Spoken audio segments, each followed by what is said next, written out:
Hi, I'm Terry Plowman, publisher of Delaware Beach Life, here with photographer Neil Perry, who shot a series of portraits of healthcare workers for a story that we ran in the May issue. A really terrific work, Neil. I was wondering, how did this project come about?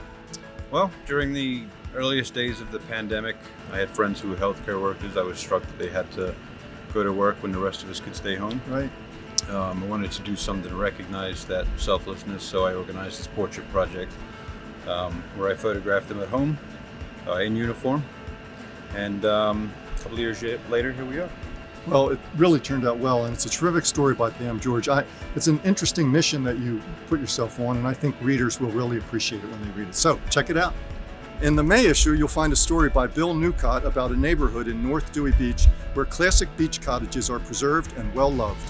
Check out that story titled MidCentury Charm. Bill's treasure hunting column this month is an entertaining look at what he calls neighborhood gadflies, those folks who make it their business to monitor what their neighbors are doing and often scold them for it. Bill's take on the topic is very funny. The May issue also has a story for nature lovers about the Shorebird Migration that brings thousands of red knots and sandpipers and other species along the shores of the Delaware Bay every spring.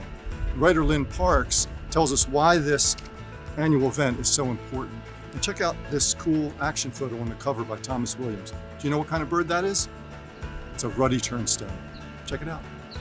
Our popular Beach Brief section is always packed with fun-to-read short articles, as well as a crossword puzzle, a cartoon, an artifact spotlight, and more. Of course, Faye Jacobs' humor column is not to be missed. This month's, it's about her experience with the axe-throwing fad at a local bar. As she writes, "Axes and alcohol, what could go wrong?" One of my favorite stories in this issue, well, you know I love them all, but one of my favorites is this oral history by well-known Rehoboth native Wayne Paskins.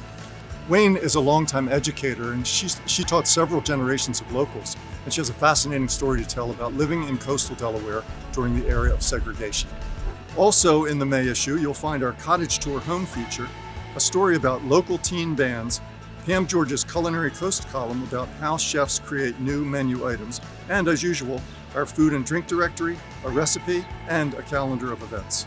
So as you can see, there's a lot to enjoy in the May issue, which is now available on local newsstands and at DelawareBeachLife.com. But I suggest instead of trying to track down one issue at a time, that you save yourself time and money by subscribing so that you get every issue right to your mailbox for only $2.63 an issue. It's a great deal. And it's a great idea because I know if you love coastal Delaware, you'll really love Delaware Beach Life.